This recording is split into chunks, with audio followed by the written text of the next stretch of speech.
Are you saying, though, that Iran should have just been allowed to continue enriching uranium? I mean, through their actions and even their statements in this negotiation, they were not going to give that up. Absolutely not. They should not be nuclear. But we had the JCPOA that had their enrichment down to about 3.6%. We could have had, through Oman, tougher sanctions and negotiation. The Oman but even mediators Democrats were acknowledged saying that was just putting off the eventuality of them getting a weapon, not blocking it entirely. I mean, Democrats have accepted that.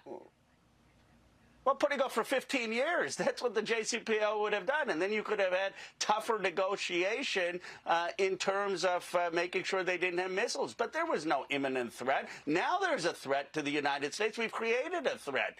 There were no ICBMs that Iran could launch here. I believe they said they had the material to make 11 bombs.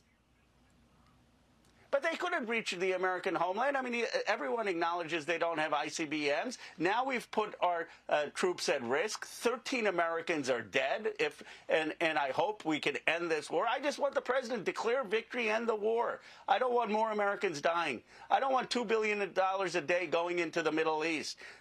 We were dragged into this war in a way that isn't helping the American people. People, you know what they talk about in my district around the country? How are my kids going to get jobs? How am I going to focus on getting health care? How can I afford child care? Why are grocery prices too high? That's what people are concerned about. They don't want us spending $2 billion a day fighting a war in the Middle East and putting our troops at risk.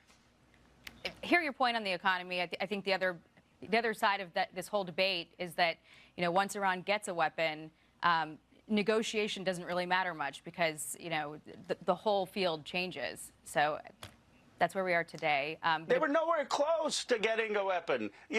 President Trump just 6 months ago said we've destroyed all of it. They're nowhere close to getting a nuclear weapon or getting that enrichment. And we could have continued with tough sanctions and diplomacy to make sure that they did not enrich. But what happened? Netanyahu said he was striking. Rubio said, oh, Netanyahu said I'm striking. I guess we got to go. American people are tired of us being dragged into these Middle East wars. They want American leaders who are actually going to put America first. Put money into our manufacturing base, into jobs here, into child care here. That's why the president's numbers are down. He hasn't released the Epstein files. He promised that. Massey and I said forced him to release the Epstein files. He's said he wasn't going to get us into foreign wars. He's getting us into foreign wars. I just hope he stops with what he's doing and remembers what he ran on in 2016 and 2020 and 2024. Congressman, I'm sorry we're out of time because there's a lot that the other side would point to with the data points you just said, including that they had material to build bombs and